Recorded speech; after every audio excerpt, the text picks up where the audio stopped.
Tá de volta o Pode Pôr Fé, o meu, o seu, o nosso podcast favorito dessa internet. Isso aí, a gente tá de volta para começar bem essa temporada. A gente trouxe o Paulo Júnior para estar aqui com a gente já vai apresentar ele. Mas antes, você que está nos acompanhando aí da rádio, seja muito bem-vindo. A gente está também na transmissão pelo YouTube. Então, se você quiser ver com imagens, né, essas nossas faces lindas aqui, né, que respondem a Jesus, vai lá no YouTube, acompanha a gente por lá. E é isso, né, Bela? Isso aí. E hoje nosso convidado ele é muito especial mesmo, para vocês que não conhecem, né? Mas acho que quase todo mundo te conhece, né, Paulo? Mas o Paulo Júnior, ele é casado com a Alana, engenheiro civil, teólogo, é mineiro, né? Nascido aqui em Uberlândia, onde, né, junto com um grupo de amigos seus, vocês fundaram, né, o Ministério Sal da Terra. Então é o segundo fundador do Ministério Sal da Terra que a gente tem aqui com a gente já, né? Primeiro. Aproveita que eles estão acabando, eu estou E é isso, vai dar tempo, filho, vai dar tempo. Mas, então ele deu início ao Ministério Sal da Terra, a sua vocação ministerial se fundamenta em 3 pilares, né? Que é a unidade da igreja, a formação e emancipação de jovens líderes. Então, para você que é jovem, hoje vai ser uma maravilha para você estar acompanhando a gente. Transformação social, e atualmente você está lá em Goiânia, né? Com uma igreja nova lá. Não é nova, né? Mas uma igreja lá em Goiânia. O povo não é mineiro, mas fala uai também. Com certeza. Uai e bom. E bom também. Eu tento explicar para todo mundo que Deus não é bom, Deus é bom. Aqui em Minas Gerais e Goiás, Deus é bom. Deus é bom e tudo. Tem mais bom demais da conta. Sei. Mas, Paulo Júnior, fala um pouquinho mais pra gente sobre como é que foi a sua conversão, né? Você converteu mais ou menos com a nossa idade, né? Com 15, 16 anos, né? Como é que foi esse início, né? Como é que foi esse encontro com Jesus na sua vida? Ó, antes de mais nada, né, eu quero falar da minha gratidão, meu privilégio, né, de poder estar aqui, uma honra poder estar aqui com vocês nesse ambiente, ver tudo isso acontecendo, né, tantas gerações depois, e poder sentar nessa mesa com vocês aqui, para mim é renovador. Então eu quero falar que estar aqui é como tomar vitamina. Eu estou aqui sendo renovado, consolado, animado, inspirado e muito bom. Eu era filho de crente, meu pai líder da igreja, primeiro filho, primeiro neto, muita expectativa em cima, você imagina o que é isso, né? Sei como é que é. A expectativa de toda a família, todo mundo. E meu pai era conselheiro de jovens da igreja. Então, a minha casa vivia cheia de jovens e tal, a maioria universitária, que a faculdade que sempre foi uma faculdade que trouxe muita gente de todo lugar. Mas eu tinha uma crise muito grande, porque eu não via muito sentido naquilo que eram as atividades da igreja, a forma como a igreja vivia. Tanto é que alguém me perguntava assim, e aí, quando é que você vai fazer? Naquela época era a sua profissão de fé, né? Então a igreja presbiteriana tem esse costume de você reafirmar a sua fé quando você é jovem e tal. E eu falava assim, minha pública profissão de fé eu vou fazer depois de 70, quando não tiver mais nada interessante para fazer. Né? E eu estou quase descobrindo se realmente depois de 70 não tem mais nada interessante. E aí eu vivi em crise, para você ter uma ideia, Pedro. Aos 14 anos de idade, eu já tinha sido expulso de toda a escola que eu estudava. Nossa. Então, eu não sabia o que era nem cheiro de maconha, nunca cheguei embriagado em casa, eu não tinha problema nessa área, até porque eu achava meio sem sentido alguém se embriagar e se entorpecer, porque eu queria era estar acordado, vendo tudo acontecer e tal. Mas eu tinha um problema muito grave de disciplina, eu não me conformava com aquela situação toda, então não tinha mais escola.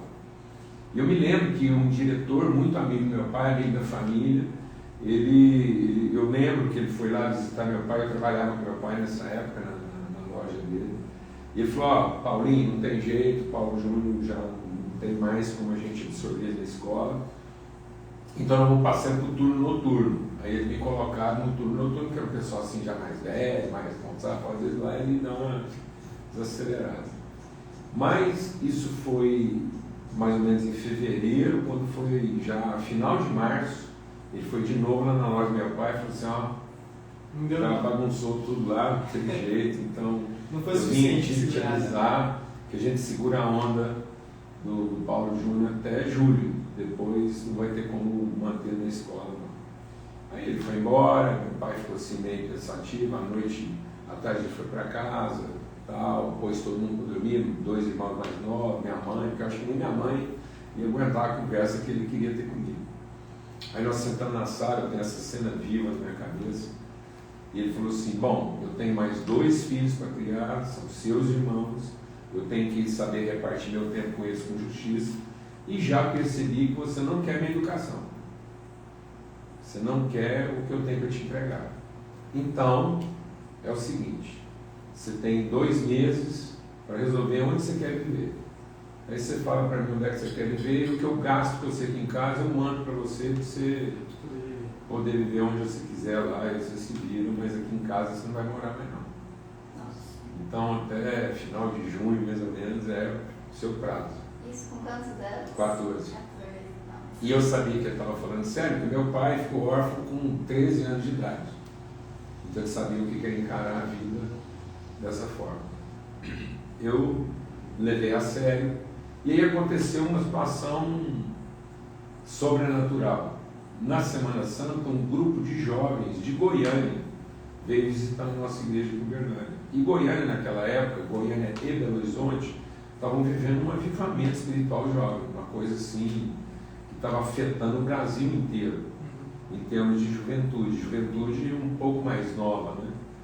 E na área do ensino secundário, e era uma coisa assim, tanto é que muitos dos ministérios hoje, muito conhecidos no Brasil, nasceram desse movimento. Tinha um movimento no Brasil que ficou muito conhecido na época, que era a MPC. Entre os universitários era a ABU, Aliança Bíblica Universitária. E entre os jovens estudantes era o Mocidade para Cristo. É famoso mesmo, até Pois é, aqui em Uberlândia não tinha, mas lá em Goiânia e Belo Horizonte, porque a sede era Belo Horizonte, e o lugar onde mais acontecia era Goiânia. E aí alguns desses jovens ficaram na minha casa. Aí finalmente eu vi uma coisa que eu nunca tinha visto e que fez sentido. E eu fiquei totalmente tomado aqui, porque eu vi a espiritualidade sendo vivida. Pessoas da sua idade. Na vida, e assim, não de forma litúrgica, não era uma questão de culto, não, era vida.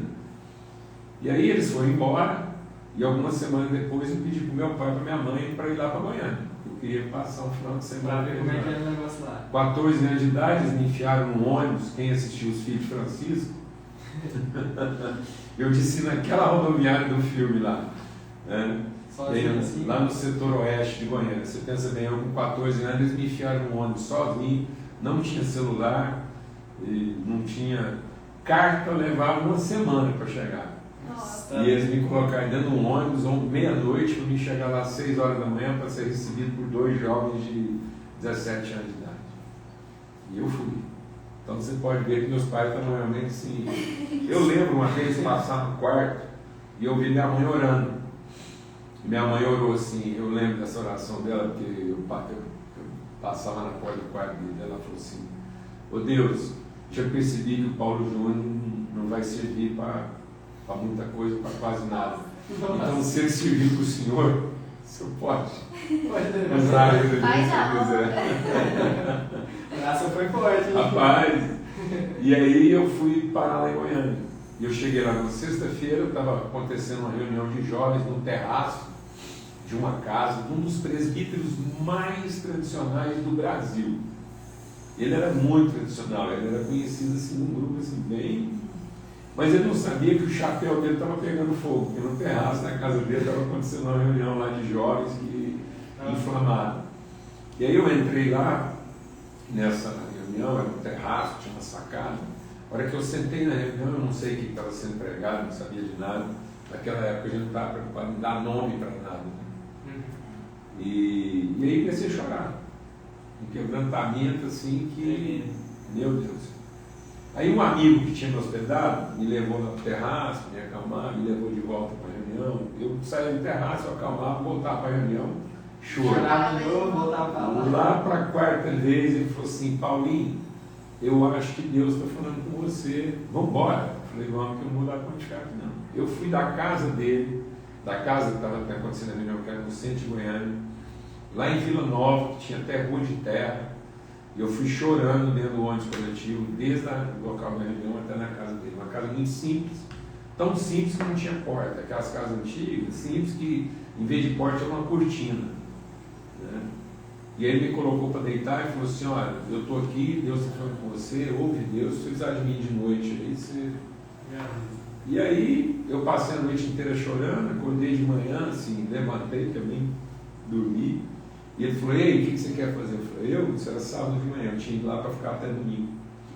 Eu falei, eu quero ir embora. Ele falou, como assim? Eu falei, quero ir embora, quero encontrar minha família, quero encontrar a igreja, porque eu tenho que falar com eles. Aí voltei para casa, no sábado mesmo, encontrei meu pai de tarde, no final da tarde, quando eu cheguei, sentei com ele, minha mãe, e falei, olha, eu me arrependi, eu encontrei Deus, conheci Deus. E de uma forma que eu não imaginava. E eu quero minha vida transformada. E aí meu pai falou, o que você quer fazer? Eu falei, se o senhor deixar, eu quero encontrar com os jovens da igreja amanhã de manhã, mesmo sabendo que eu não tenho idade.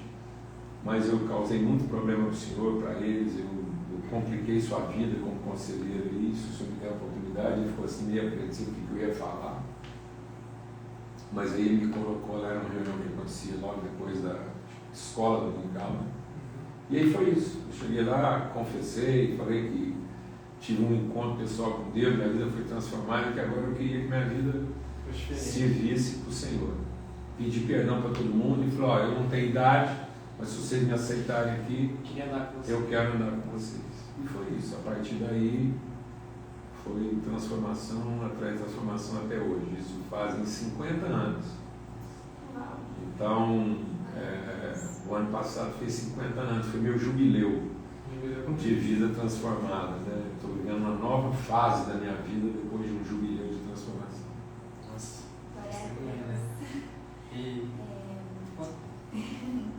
Eu imagino assim, você já deve ter contado essa história tantas vezes e eu olhando assim, a gente ainda vê aquele brilho no olhar, né? De tipo, falar, poxa, fazem 50 anos, mas sabe, é algo que transforma a nossa vida de uma forma que podem passar 50 anos, podem passar 70 anos, que ainda vai ter o mesmo impacto, né? Da primeira vez, talvez, que você tenha contado naquele dia lá. Isabela, até eu vou dizer uma coisa para você. Tem uma forma das pessoas contarem e dizer assim, eu estou contando aqui para você e parece que foi ontem.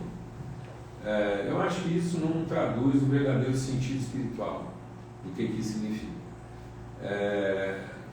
A Bíblia diz que só há um dia para tudo, um dia que se chama hoje. Então eu estou contando isso para você, não parece que foi ontem não, tenho certeza que foi hoje. Eu estou vivendo o mesmo dia há 50 anos. É um dia que começou e que não termina, ele só vai ficando cada vez mais claro.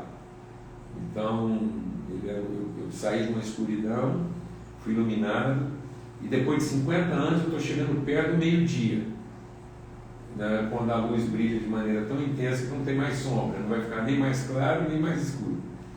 Então é como se fosse e sendo hoje. Eu estou te contando isso com alegria de algo que aconteceu hoje. É hoje da minha vida. Amém. Nossa, muito massa, né? Viver, né, realmente, cada dia, né, vivendo esse primeiro amor com Deus, né? A plenitude. Plenitude com Cristo. E é muito legal ver que tanto você, tanto o pastor Galvão, vocês tiveram esse clamor, né, da família de vocês, né, das suas mães, né, no caso do Galvão também. E a gente teve meio que esse encontro de testemunho aqui, agora para lembrar, né, que sua mãe foi lá e falou que, nossa Deus, então usa o meu filho para você, né, usa ele para o seu propósito, né. A mãe do Galvão também estava contando que também tinha trago os filhos dela, né, para a igreja também, com esse mesmo propósito, né. Então é muito legal, né, de ver o quanto que os pais também podem influenciar na nossa vida, né, tipo assim, às vezes a gente está lá meio descrente, né, vamos dizer assim, né, meio tipo assim, estou na igreja porque meus pais estão mandando na igreja, que acontece muito, a gente sabe que acontece, gente, mas, tipo, o tanto que a gente precisa também escutar nossos pais, né. Com certeza. E você falou sobre... Às vezes os pais, Pedro, pensam que suas preocupações vão ajudar na vida dos seus filhos. E não ajuda nada, não, só piora. Os pais podem ajudar seus filhos sendo uma inspiração e não uma preocupação. E aí, assim, as orações da minha mãe, como eu contei, foram fundamentais, mas a postura do meu pai foi essencial. Ele não negociou comigo, entende? Ele me chamou à responsabilidade. Eu creio que é por isso que uma das marcas do nosso ministério é a liderança jovem. Para a gente poder trabalhar o entendimento que liderança não se faz a partir de capacidade, de competências. Faz parte de Responsabilidade. E muitas vezes hoje, os pais, na preocupação de preparar seus filhos para a vida, estão atrasando isso, dizendo que eles só estarão preparados quando forem plenamente capazes. E isso adia a responsabilidade. Porque nós nunca vamos ser capazes. A questão da vida não é capacidade, é responsabilidade. E a gente precisa também depender de Deus. Né? Pronto, Fala assim, com Salomão, né, que Deus quis Salomão porque ele ia depender de Deus, né? Não que ele estivesse pronto, mas a demanda, né, a necessidade de Deus naquilo que a gente faz, torna aquilo muito mais grandioso. Exatamente. E sobre as lives, né, falou sobre a responsabilidade, né, e a Bela tinha uma pergunta para fazer para o senhor sobre as lives. Ah, sim, eu tava assistindo aquela live Me Poupe. E esse é um assunto assim, eu acho muito bacana, né, pra gente falar no meio jovem, porque eu acho que é uma das maiores dificuldades que a gente tem, principalmente assim, quem está no início de conversão, de manter constância e de entender o que é esse se poupar, o que é esse se entregar completamente para Deus.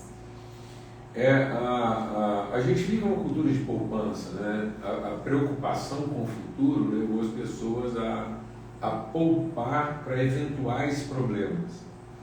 Então, é aí que o homem perde a sua alma. Onde é que o homem perde a sua alma? Quando ele tem uma colheita muito grande, e aí ele pensa em guardar o que ele colheu, e não continuar dando direcionamento ao que ele colheu. Uma colheita grande significa que você aumentou sua capacidade de semente, e não de acúmulo. Né? Então, onde é que o homem perde a sua alma? Como ele transforma uma grande sementeira num grande celeiro. Porque aquele homem que colheu muito, ele falou, então agora eu vou aumentar os meus celeiros. Quando ele transforma sementeira em celeiro, ele mata o germe da semente. Porque qual é a diferença entre uma semente e um grão? Aparentemente, eles são a mesma coisa. Então, se olhar para um milho, o que vai definir que ele é uma semente e o que vai definir que ele é um grão? Se você, como semente, você vai aproveitar o princípio ativo dele de germinação. Como grão, você vai aproveitar a capacidade dele de satisfação. Então, você mata o germe da semente. Então, você vai aí você está trabalhando a forma. Então, um celeiro pode ter a mesma forma de uma sementeira. O grão e a semente vão ter a mesma aparência e a mesma forma. Mas a essência está morta. Então, é aí que a gente perde a alma. Então, às vezes, não está errado você ter uma grande quantidade, você fazer grandes colheitas, desde que você não mate a essência, né, o germe disso, transformando sementes em grãos. E eu até costumo dizer isso para as pessoas, cuidado pelo motivo pelo qual você está poupando. Porque tem gente que diz, mas eu tenho que pensar no futuro, porque vai ter uma doença, vai ter um problema, vai que eu tenho que pagar uma cirurgia. Eu falo, Deus vai honrar a sua fé. Então, se é para isso que você está guardando, Deus vai honrar a sua fé. Então, você pode ter certeza que você vai ter a doença, você vai ter a cirurgia, você vai ter um problema que você está se organizando para ter. Porque é para isso que você está direcionando o seu trabalho.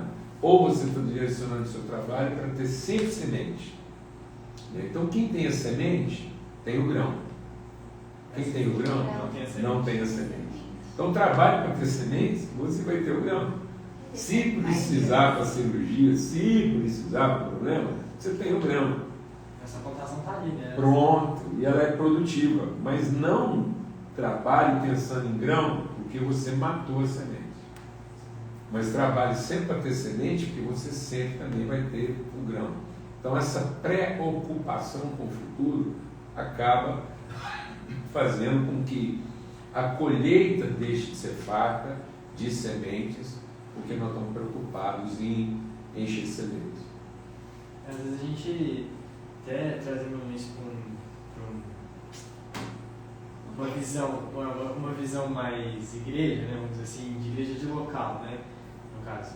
Eu estou lendo um livro que chama Formador de Heróis, não sei, Formador de Heróis, né. Naquele livro, né, são dois pastores, eles são tipo presidentes de um ministério só da terra, só que lá nos Estados Unidos, eu esqueci o nome deles lá agora, mas eles têm grandes igrejas, né. E uma das indagações que um vira para o outro faz é que eles estão segurando demais, eles estão poupando demais as próprias vidas das pessoas e não estão saindo a semear como Deus nos ensina, né?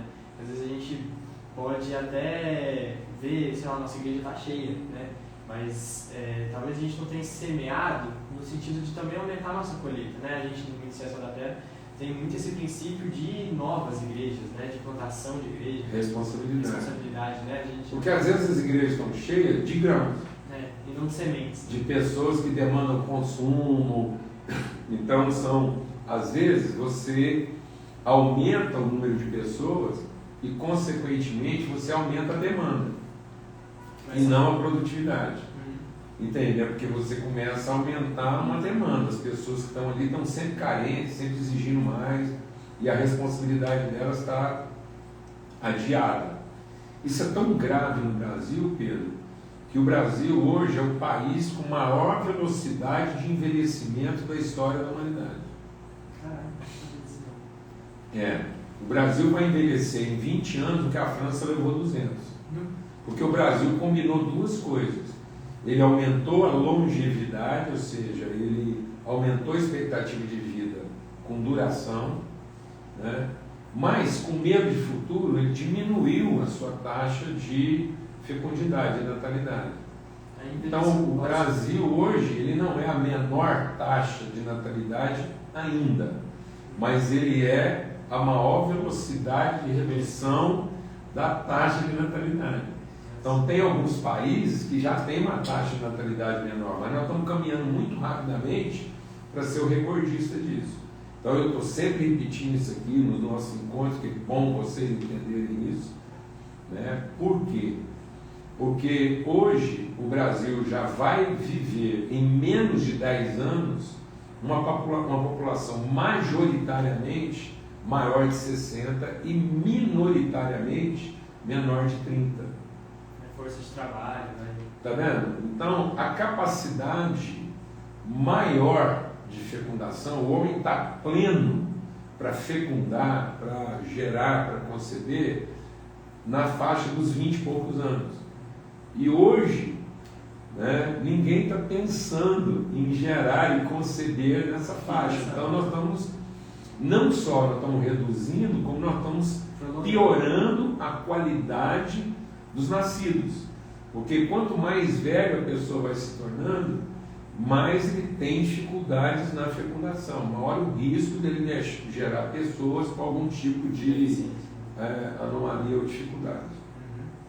E voltando lá no começo, acho muito massa isso sobre a pirâmide etária, né, do Brasil estar mudando, também é algo que a gente vai acabar percebendo nas igrejas também, né? Então, a força, né, da igreja, que é o jovem, né, que a Bíblia fala, ela vai um pouco meio que se esvair se a gente não tomar cuidado, né? Então é o momento da gente realmente sair, né, para evangelizar, para chamar essas pessoas. Assumir responsabilidade. Pegar a responsabilidade pra gente. Principalmente nas áreas de trabalho. Outra coisa que talvez seja um grande equívoco da religião, no sentido da liturgia, e aqui de novo eu quero voltar lá na questão do porquê que os nossos pilares são unidade, formação e emancipação de liderança jovem e transformação social.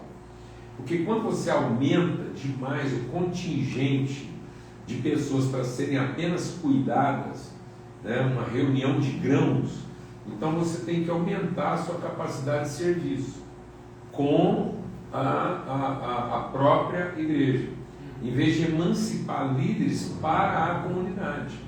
Então nós precisamos hoje não só formar uma liderança jovem, mas uma liderança jovem que seja relevante na comunidade, na sua área de atuação. Então eu vou completar o meu testemunho. Como eu me converti aos 15 anos, no ano seguinte eu ia já fazer vestibular, porque apesar de ser muito bagunçado em escola, eu nunca reprovei de ano. Então eu fui meio precoce na minha trajetória escolar. E aí, com 16 anos, eu ia fazer vestibular.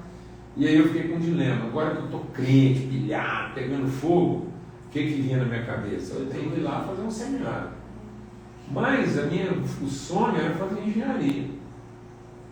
E aí eu fiquei com um dilema. Eu vou para engenharia ou vou para o seminário? Fui conversar com meu pai. E meu pai me ajudou tremendamente. Eu falei, pai, eu estou precisando resolver se eu vou para o seminário ou se você já vai para engenharia. Ele falou, se você decidir, eu te apoio. Acabou comigo, porque eu queria que ele resolvesse. Tipo assim, jogar a bomba nele. Aí de novo, ele vai orar e vai trazer a resposta de Deus. E aí ele me colocou nessa parada de novo, me devolvendo a responsabilidade. E aí eu tive um pensamento de engenheiro. Eu disse, bom, se eu fizer engenharia, eu consigo fazer o seminário. Se eu fizer o seminário, eu nunca mais vou conseguir fazer engenharia. Porque você mandar um seminarista para engenharia é complicado, mas você ensinar teologia para um engenheiro seria mais fácil. Então eu fui fazer engenharia, trabalhar como engenheiro, trabalhei quase 12 anos na minha empresa de engenharia e nunca deixei de exercer o ministério. Então, outra coisa que eu quero dizer, isso foi muito resolvido, bem resolvido na minha vida com 16 anos de idade. Porque eu entendi a diferença entre dedicação exclusiva e vocação integral. Então eu tinha uma vocação integral, ser um homem de Deus em qualquer área que eu estivesse atuando, ainda que eu não fosse de dedicação exclusiva. Então eu não era de dedicação exclusiva, porque agora eu tinha que trabalhar como engenheiro, eu tomava conta de uma propriedade rural, tinha um comércio e trabalhava na igreja assim, para morrer. Então, a minha jornada de sono era mais ou menos 4 a 5 horas por noite. E viajava muito, porque eu era alguém de vocação integral. Minha vocação era o reino de Deus. E eu era multiativo, então eu exercia essa vocação integral em todas as áreas de atuação. Então eu quero estimular os jovens a pensar de forma integral, ainda que não seja de dedicação exclusiva. Então dediquem-se, inclusive ao seu desenvolvimento profissional, porque hoje nós estamos precisando de mais pastores do que de ovelhas. Jesus nunca mandou a gente orar pedindo ovelha. Ele falou, ovelha já tem demais, o que está faltando é o quê? Pastores. Então a igreja não é a reunião das ovelhas. A igreja é um encontro dos pastores, para que eles possam pastorear as ovelhas onde elas estão. Então, assim, nós estamos aqui para colher sementes que se reproduzam nas suas áreas de atuação. A gente fala muito também sobre, não é quem falou pra gente, mas sobre o querer também dos nossos pais, né? Porque às vezes o pai fica assim, eu queria tanto que meu filho fosse na igreja, mas eu gostaria tanto que ele fizesse faculdade, mas aí quando o negócio aperta, fala assim, não, então seu filho vai ser pastor, entendeu? A cara, não, vamos lá também, entendeu? Não, mas você não vai ser pastor. Mas uma liderança, né? Alguém você que cuida, né? é pastor. Uhum. Todo cristão é pastor. Ele nasce pastor, porque nós somos filhos de um pastor. Não tem como, se a gente quer mais a semelhança dele, então nós temos que ter espírito de pastor, mente de pastor, coração de pastor. Beleza? Em todas as áreas de atuação. Porque essa separação que a religião fez, aí ficou a igreja, a família, o trabalho, o lazer. Não, é reino de Deus. Onde você estiver, você é integralmente o reino de Deus naquele lugar, qualquer que seja a sua atividade. Muitas vezes a gente abre a Bíblia que a pessoa vai ter para ler, né? Exatamente. Isso está trazendo um medo de futuro, tá vendo? Porque que agora tudo ficou adiado. Porque volta lá no assunto da capacidade. Então eu só vou poder fazer isso quando eu tiver capacidade. Então eu tenho que ter capacidade para isso aqui. E com isso as pessoas estão envelhecendo sem assumir responsabilidade. Então nós estamos confundindo maturidade com envelhecimento. As pessoas estão ficando velhas e infantis em vez de ser maduros jovens. Voltando na questão da profissão, foi até legal você ter tocado nesse assunto, porque... A gente tinha uma pergunta preparada, né? Em relação a isso, porque assim, a gente está vivendo essa fase, né, de vestibular e ter que escolher profissão e... É uma loucura, né? É uma loucura. O Gabriel até tinha falado dessa questão da separação também uma vez, que ele veio aqui, que é algo que a gente tende a separar mesmo, né? A escola da igreja e, enfim. E uma coisa que às vezes a gente não sabe como ligar o nosso propósito. Às vezes a pessoa já entende qual é o propósito dela junto com a escolha da profissão. Então, você, por exemplo, já sabia que queria ser engenheiro, já tinha esse sonho aí, essa vontade, mas às vezes a gente tem um propósito e aí não sabe como interligar isso na profissão. Bom, ótimo. Isso aí vai poder dar um testemunho aqui. Às vezes as pessoas acham que eu fico assim, julgando com as palavras. Não é isso. É porque a fé é formada de palavras. A fé vem pelo ouvir e ouvir a palavra de Deus. Então, se a gente não define bem as palavras, isso corrompe a nossa fé. Beleza? A profissão não é uma escolha. É uma decisão de se submeter a uma vocação. Por isso que nós precisamos ter os olhos do nosso entendimento iluminados para saber quais são as riquezas da nossa vocação em Cristo. Então eu continuo engenheiro até hoje. Meu jeito de exercer a minha vocação pastoral é também exercendo a minha vocação de engenheiro. Então na minha vocação pastoral eu estou sempre trabalhando os fundamentos. Porque é isso que um construtor faz. Então meu foco, está vendo como é que essas coisas vão se separar? Pronto. Então, antes de você ter forma ainda, Deus te deu um nome. Isso implica que Deus te deu dons de acordo com o nome que Ele te deu para que você pudesse cumprir sua vocação. Então, nossas dotações, elas têm tudo a ver com a nossa vocação. Então, emprego é uma escolha. Trabalho, profissão, é uma decisão. Então, eu não estou precisando escolher uma profissão. Eu estou precisando ter mais sensibilidade para discernir qual é a minha vocação, para que eu possa me submeter a uma área profissional que traduz melhor a minha vocação. Para você também poder dentro daquilo dos dons que Deus me deu. Amém? Amém. Então eu estou precisando de mais sensibilidade. Então a gente não manda alguém para a faculdade de medicina para virar médico. A gente deveria identificar médicos para colocar eles estudando medicina. Então, não é a faculdade de engenharia para fazer um engenheiro. É um engenheiro Para fazer uma faculdade de engenharia para poder trabalhar melhor como engenheiro. Então, eu tenho que identificar minha vocação e aí saber que áreas eu preciso desenvolver e onde é que eu vou estudar para equipar melhor a minha vocação. Então, é uma decisão e uma submissão a um propósito. Então, as pessoas já têm tanta pressa de competência que levaram tudo para a área da escolha. Aí eles estão trabalhando em cima de quem eles não são. Aí eles vão para a faculdade com uma crise de identidade. Está vendo? Eu tenho uma crise de identidade e a faculdade vai definir minha identidade.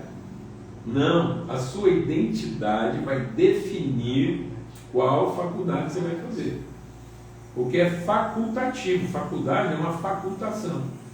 Né? A gente deveria, antigamente, o ambiente universitário era mais conhecido como universidade. Eu gosto mais de universidade do que faculdade. A gente ficou tão focado em competência que a gente fragmentou o ambiente universitário. Então a faculdade hoje é mais importante que a universidade. Mas o que dá sentido à faculdade é o centro universitário. Então essa mesa aqui com 6 pessoas à volta é uma universidade de várias faculdades. Então, minhas faculdades cooperam para a consciência de universidade. Está vendo? Então, você só tem que ter a sensibilidade agora de saber o nome que Deus já te deu, para que você possa facultar uma capacitação que ajude você, que coopere com a sua vocação universal de edificação de todo o corpo. Amém? Para você não levar para a faculdade uma pessoa com crise de identidade, achando que a faculdade vai definir isso para você. Mas esclarecedor, né? Assim, nesse modo, né? Porque a gente realmente é ensinado a pensar, tipo, ao que você quer se tornar, né? Mas na verdade, quem que você é, né? O que vai fazer com que... Quem é que fez a gente pensar assim? O capeta.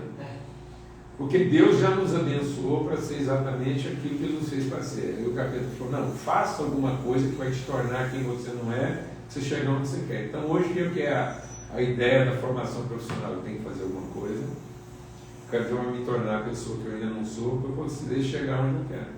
Não, só vai chegar onde Deus estabeleceu aqueles que têm consciência de quem já são e se exercitam no desenvolvimento das suas faculdades, das suas competências, no cumprimento da sua vocação.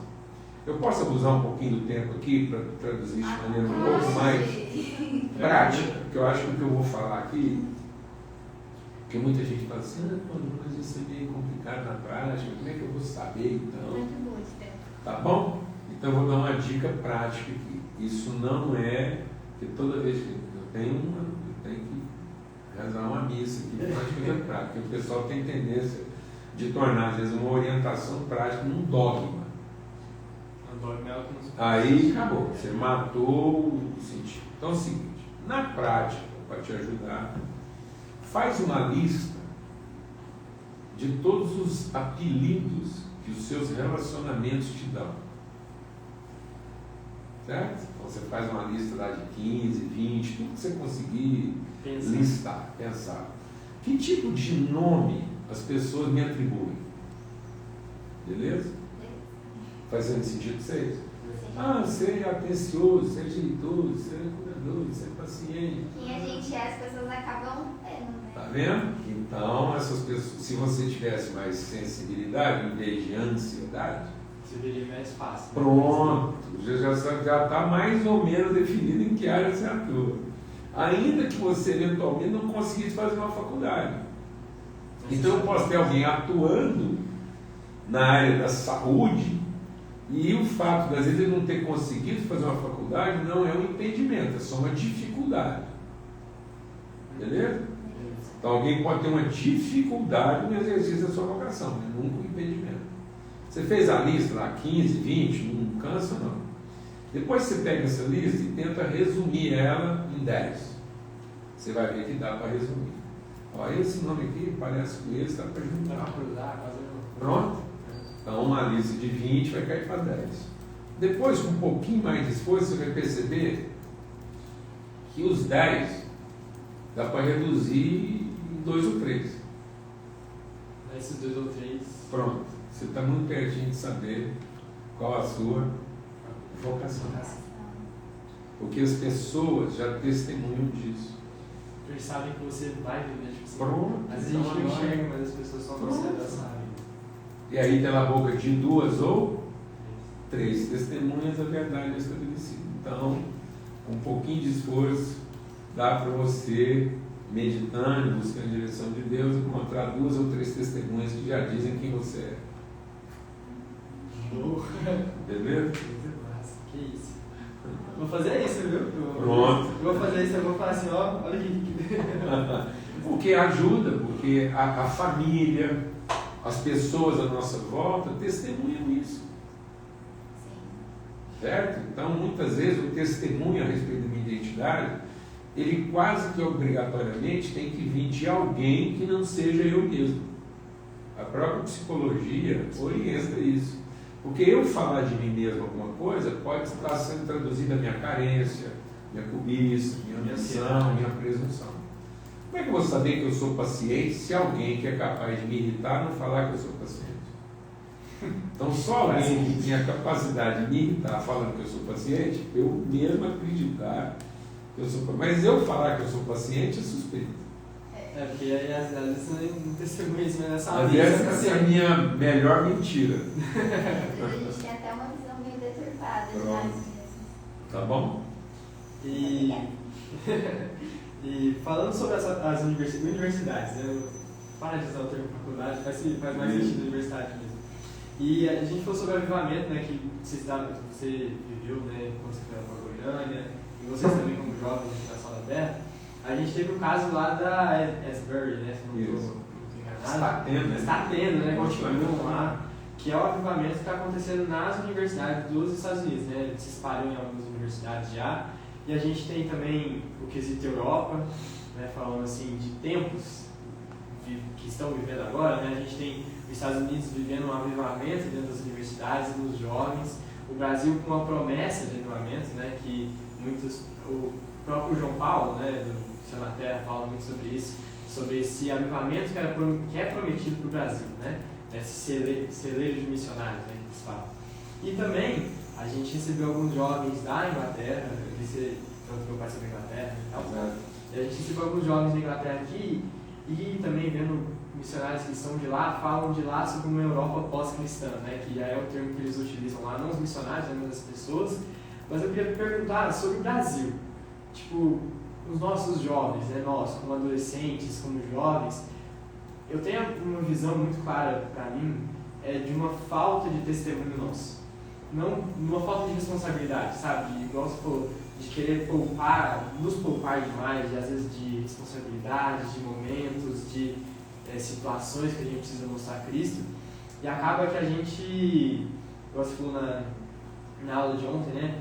Às vezes a gente tem, a gente acredita em Deus mais do que a gente tem fé no que Ele pode fazer sobre nós, né? Então a gente tem esse avivamento no Brasil que é prometido e que eu acredito que tenha acontecido, né, entre os jovens. A gente vê muitos eventos, muitas coisas acontecendo, missionários sendo enviados, mas como é que a gente pode fazer para viver isso também aqui dentro, né? A gente está começando o nosso ministério de evangelismo no Connect, né, que é o nosso grupo de jovens, né? E a gente quer mostrar, sabe, esse amor para as pessoas. E como é que foi com a sua experiência? Como é que vocês se organizavam? Como é que vocês se preparavam? Eu quero dar um testemunho para vocês nesse sentido. De novo, eu quero contar aquilo que é minha convicção. Então, eu vim aqui para repartir com vocês aquilo que são minhas convicções. Eu creio que a gente não pode chamar de avivamento uma circunstância, entende? Aquele momento é parte do processo de avivamento. É um momento de então, o avivamento se dá no processo, e não no momento. E aí a gente tem a tendência, às vezes, de fixar o momento. De olhar para os grandes eventos. E fixar o momento. E não entender e viver o processo do avivamento. O avivamento ele se dá no momento da libertação, mas ele só é revelado no processo da libertação. E a libertação é o reino de Deus revelado na terra. Então, usando uma fala de Jesus, quando ele fala, o que ele traduz como avivamento? Proclamar boas novas aos cativos, aos pobres. Então, o que é o avivamento? Esperança, fé, alegria. Avivamento o reino de Deus é o quê? Paz, justiça e alegria. Então, o reino de Deus é o próprio avivamento. Pronto, então é isso aí, o reino de Deus na terra. Então o avivamento não é uma expectativa de céu. O avivamento não se traduz num momento de contemplação do divino. Ele tem que se traduzir a partir desse impacto com a figura de Deus, né? Quando o Isaías vê a glória de Deus, esse é o momento do avivamento. Mas não, exatamente, é onde começou. Isaías vê isso, Paulo vê isso, João vê isso. Mas essa contemplação com o poder de Deus pode nos matar. Porque é uma distância muito grande entre aquilo que é a divindade e aquilo que é a humanidade. Então, se a gente não entrar no processo, a sequela disso pode ser uma frustração muito grande. Porque esse momento não se mantém por si só. Ele é parte essencial do avivamento. Mas quando Isaías viu, imediatamente ele ouviu: quem irá por nós? Então ele vê a glória de Deus e imediatamente ele é introduzido no processo. João vê a glória de Deus e imediatamente ele é introduzido no processo. Eu vou levantar príncipes e sacerdotes para toda a terra. Então ele viu o processo. Então Jesus é o autor, é o momento que dá início, que gera, concebe. Mas ele é o consumador da nossa fé. Então eu não posso viver esse momento de impacto, de libertação, e me contentar com isso sem cumprir a jornada que me leva à plenitude do processo. Então ele é autor e consumador. Então o avivamento tem que ser uma realidade também consumada. Por isso que a palavra de Deus diz que nós temos que ter os olhos do nosso entendimento iluminados para cumprir a nossa vocação. Então Jesus fala, então essa é a proclamação. E a proclamação implica declarar liberdade ao cativo. Então, qual é o momento inicial? Nós somos livres. Nós não estamos mais debaixo de condenação. Então isso produz o quê? Alegria, paz, Euforia, né? Hein? Paz, alegria, está tudo ali. Então eu estou lá, é louvor, é isso mesmo, como foi na minha vida. Mas aí Jesus diz, eu proclamo liberdade ao cativo, dou vista ao cego e ponho em liberdade o oprimido. Então o avivamento se completa na medida em que a liberdade chega aos oprimidos. E não apenas enquanto nós estamos celebrando a libertação dos cativos. A figura que a gente tem no Velho Testamento ajuda a gente a entender isso. O povo ficou eufórico de sair do Egito. que foram libertos. Mas não tiveram seus olhos iluminados para possuir a terra prometida. Então o avivamento se cumpre na medida em que a gente revela o reino de Deus na terra. Então o avivamento brasileiro ainda está à espera de um reino de Deus revelado na terra. Porque nós ainda estamos, como igreja, mesmo jovens, vivendo ainda uma contemplação do céu. E não com os olhos iluminados para entender qual é a nossa responsabilidade na comunidade. Eu moro numa cidade que é uma das cidades mais evangelizadas, foi berço de avivamento. Beleza? Mas que se encantou com esse momento. Muito louvor, muita reunião, muita coisa aconteceu a partir do avivamento de Goiânia. Mas hoje Goiânia ainda é a cidade mais desigual do Brasil. Não faz sentido, né? Está entre as 10 cidades mais desiguais do planeta. É a cidade mais desigual da América Latina, e se Goiânia fosse um país, era o segundo país.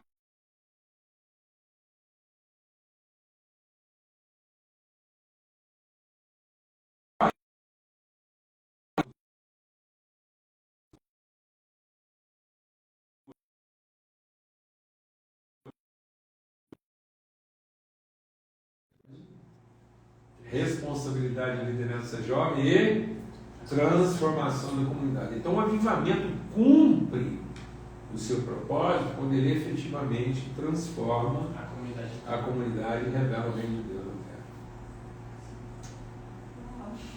O avivamento é um processo, né? Que você viu. Pronto. Então o Brasil ainda está à espera de um povo que, tendo saído do Egito, tendo atravessado as agruras, dificuldades, sofrimentos do deserto, ocupe a terra prometida. Porque senão nós vamos preferir ficar num lugar de culto, no deserto, para não ter que atravessar o rio, de ter que assumir nossa responsabilidade. Porque enquanto no deserto, milagre. Na terra prometida, trabalho. Então, desde que eles entraram na terra prometida, a primeira coisa que acabou foi o quê? O maná que caía toda manhã sem precisar de trabalho. Então nós queremos aí uma espiritualidade onde a gente vai ser mantido por Deus à custa de liturgia e não transformar a sociedade à custa de trabalho. De novo vem o senso de responsabilidade. Pronto. Não de poupar, né? Tá vendo? Então nós estamos precisando hoje mais de trabalhadores do que de devotos. Então o Brasil precisa se libertar da sua mentalidade escrava. Então, como o Brasil viveu muitos anos com uma mentalidade escrava, nós ainda estamos com a ideia de evangelho resolutivo. Ou seja, como é que Deus vai resolver nossos problemas na medida em que a gente faz alguma coisa para agradar Ele. Então a nossa liturgia ainda está carregada de devoção, na expectativa que Deus vai resolver nossos problemas. A gente se frustra com Deus. E não de responsabilidade do Deus que vai nos orientar a enfrentar os problemas. A gente quer sempre soluções. Pronto, e não redenção. Então, o avivamento, ele começa com uma solução, tira a gente do Egito. Mas depois ele caminha para uma redenção. A gente revela o reino de Deus na terra. Então ele é o autor e o consumador. Amém? Então ele tem que caminhar numa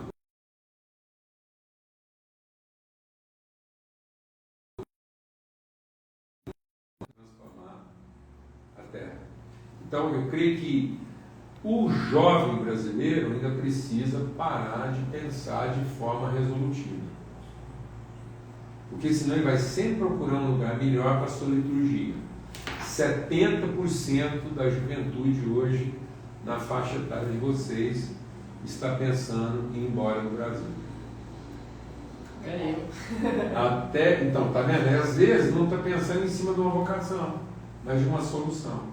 Muitos jovens hoje querem estar fora do país para serem melhor pagos pela sua prestação de serviço. Então, às vezes ele quer ir embora do país para morar melhor, comer melhor, andar melhor, vestir melhor. E aí ele vai viver como um escravo, melhor remunerado. Porque ele vai estar num lugar onde ele tem vez, mas não tem voz. E nós não estamos precisando reforçar a vez do brasileiro, porque como funcionário, ele é bem-vindo em qualquer lugar, porque ele se adapta a qualquer realidade. Então o brasileiro, como escravo, ele é o melhor custo-benefício da humanidade, porque ele tem alta performance e sustentável em qualquer tipo de ambiente. Então não tem escravo melhor do que o brasileiro, porque ele é de alta resolutividade, ele entrega muito para a comunidade e depois acaba exigindo um pouco, ele se contenta em comer bem, morar bem, vestir bem e andar bem. E às vezes ele perdeu a sua voz. Então nós precisamos levantar jovens que tenham vez e voz. Uau! Acho que é um tapa assim pra gente. Não é um tapa não, é um empurrão. É um empurrãozinho. E a gente tem vivido na nossa comunidade aqui dos adolescentes aqui do Connect, né, aqui na Santa Terra, um momento em que a gente tem estabelecido lideranças, né, pessoas que querem essa responsabilidade, só que a gente tem uma dificuldade muito grande de abrir a nossa equipe, sabe? Tipo assim, de pessoas entrarem, eu quero participar da banda, por exemplo, a nossa banda está bem restrita, mas tipo, pessoas que querem entrar ali e falar assim, nossa, eu quero ajudar, eu quero estar aqui, eu quero cumprir o que Deus está me falando, não sei, nem que seja carregar uma cadeira, sabe? Tá difícil achar gente para carregar a cadeira, mas a gente tem vivido esse processo, né? E a gente tem tentado achar formas de como é que a gente mostra que essa responsabilidade ela vem pelo próprio Evangelho, né? Pelo que Jesus nos prega, né? Pelo que ele nos mostra, né? E tipo, o que você faria, né? Tipo assim, como é que foi na época? Eu vou falar o que eu tenho feito.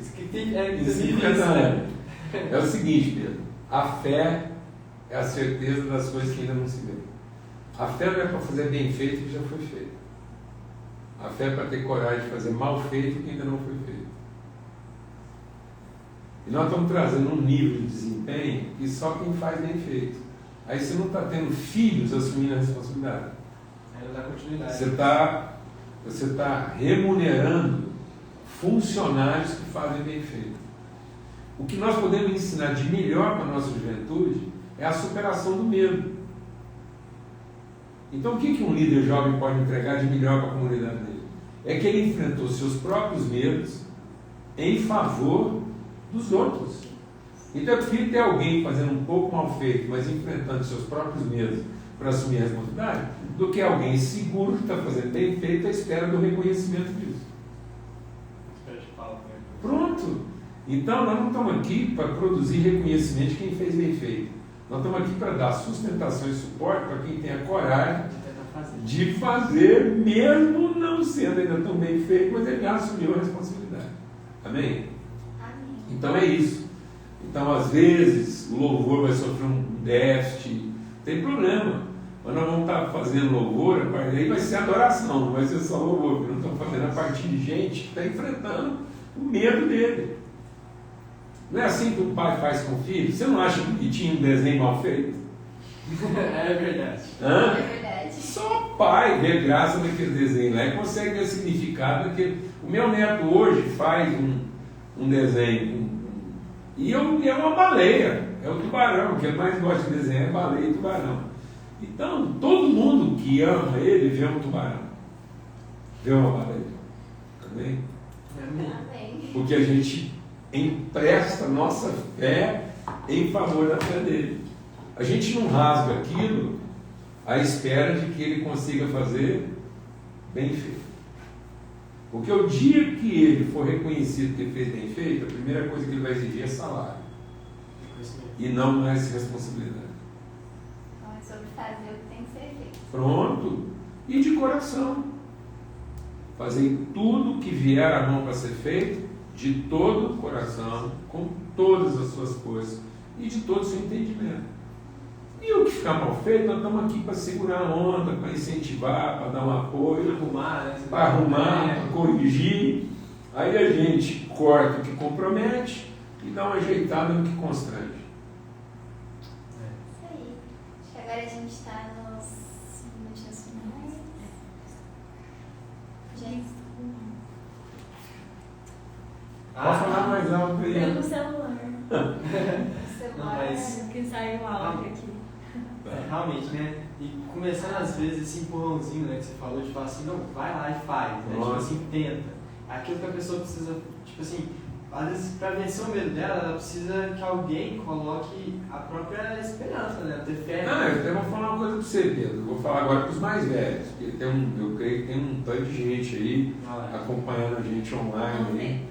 90 pessoas. Pronto, então eu vou falar para vocês, porque quem está assistindo aí, depois quem for assistir isso, a gente aproveitou para fazer aqui o Mesa Preparada fora de hora. Então hoje o Mesa Preparada está com cara de brunch. Aconteceu às 4 horas da tarde. Tá um pouquinho mais cedo. É, mais cedo, mas é Mesa Preparada, eu não podia perder assim, esse tempo de Deus, de estar numa mesa, meu Deus do céu. Então esse conteúdo depois vai ser compartilhado. Hoje o nosso Mesa Preparada aconteceu um pouquinho mais cedo. E agora eu quero dizer para todos os mais velhos, né, que o mais velho não tem o direito de dizer o que tem que ser feito. O mais velho tem o privilégio de dar suporte ao que pode ser feito. Então, quem vai dizer o que tem que ser feito, muitas vezes é o mais novo, porque a palavra de Deus diz que não é o mais velho que conduz o mais novo por onde ele não quer. É o mais novo que conduz o mais velho para onde ele não quer. Então, nós precisamos inverter essas posições para que vocês comecem a dizer para nós, ainda que um pouco mal feito, o que tem para ser feito, que ainda não foi feito. Em vez de a gente estar dizendo para vocês o que tem que ser feito, bem feito, vocês dizem para nós o que pode ser feito, ainda que mal feito. Vou repetir. O mais velho tem a tendência de dizer o que tem que ser feito, sendo que vocês revelam para nós o que ainda pode ser feito. Quem faz o que tem que ser feito está pagando uma dívida. O que faz o que pode ser feito está conhecendo o crédito. Está fazendo a mais. Né? Ele tá conhecendo o crédito que ele já tem numa dimensão que ele não conhecia. Beleza? Quem faz o que tem que ser feito só está pagando uma conta. Então não deixem que os mais velhos digam o que tem que ser feito. Porque senão vocês vão passar o resto da vida trabalhando as carências deles. E os mal resolvidos do passado. Amém? Então digam para nós o que pode ser feito. E tudo que a gente acumulou na vida foi para dar suporte. Então o mais velho não está para dizer para vocês o nível de cima. O mais velho está aqui para garantir o nível de baixo. A gente só está aqui para garantir que menos do que nós vocês não vão fazer. Amém? Você falou isso na conferência do Pronto. ano passado. Desse Exatamente. né? Então, às vezes o cara pensa que ele é a referência superior. Não, nós somos uma referência mínima. Eu estou aqui para dizer que tudo que eu vivi na vida, vocês contam no mínimo com isso. E eu conto no máximo com o que vocês ainda vão fazer. Para a vida dos meus netos. Amém? O papo tá muito bom, dá vontade de ficar falando, mas infelizmente a gente vai ter que encerrar por aqui. Mas antes de encerrar, quero lembrar pro pessoal que tá na live que a gente vai estar passando essa live no nosso YouTube, que é Conecte Sal da Terra. Com 2 N's. Com 2 N's. Conecte Sal da Terra, está postado no YouTube, sábado. 5 horas. Vocês vão ver esse podcast no sábado, ele também vai ser transmitido na rádio. Então todos estão convidados, aproveitam, manda aviãozinho, divulga, a gente vai estar divulgando esse podcast. Gente, eu vou forçar uma barra aqui. memorializando pelo seguinte: vocês não têm ideia do que significa tudo isso aqui para mim, porque eu acho que Deus escolheu até pelo nome. Eu tenho um neto chamado Pedro, fazendo 2 anos. Então está sentado diante de um Pedro. E quantos anos você tem, Pedro? Tem 17. Me enche de esperança, porque muito provavelmente você vai ser o pastor de Pedro. Amém.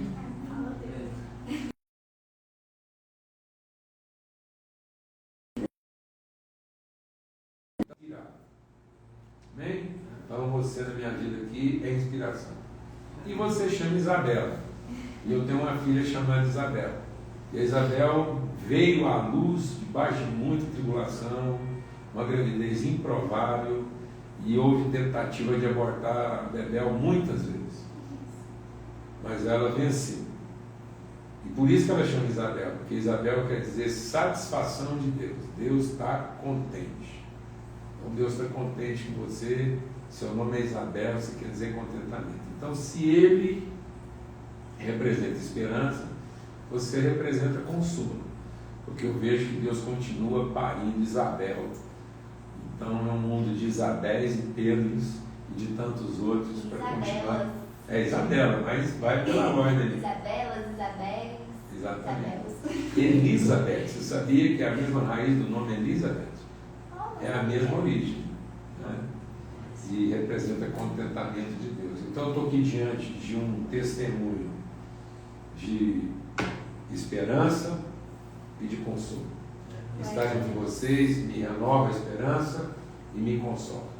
Tá bom? E Graças só a Deus. uma última coisinha antes da gente finalizar, que é um desafio que a gente sempre faz no fim de todo podcast, porque o nome do podcast é Pode Pôr Fé.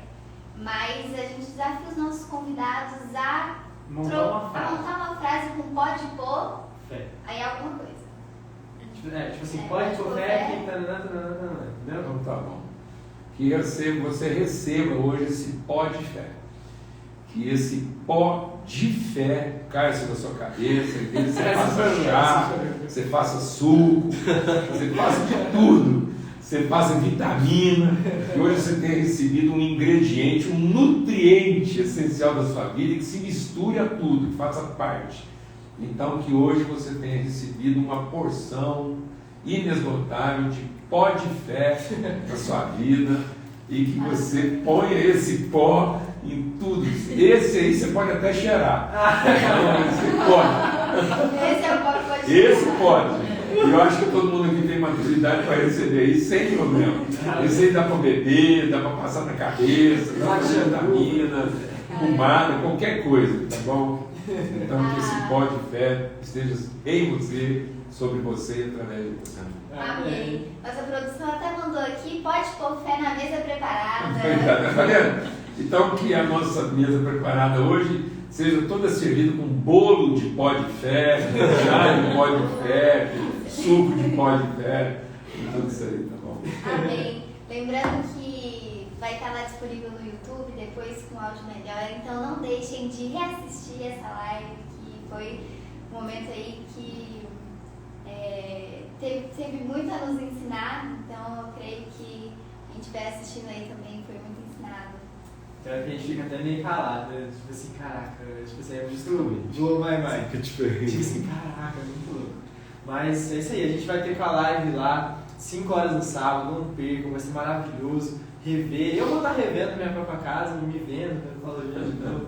É uma honra ter o senhor aqui com a gente. Alegria. A gente é muito inspirado pelo Quero louvar a Deus por todo mundo que trabalhou aqui, ó. Meu Deus do céu, está aqui com o olhar de vocês, o sorriso de vocês, a fé de vocês, jogando esse poço na nossa cabeça.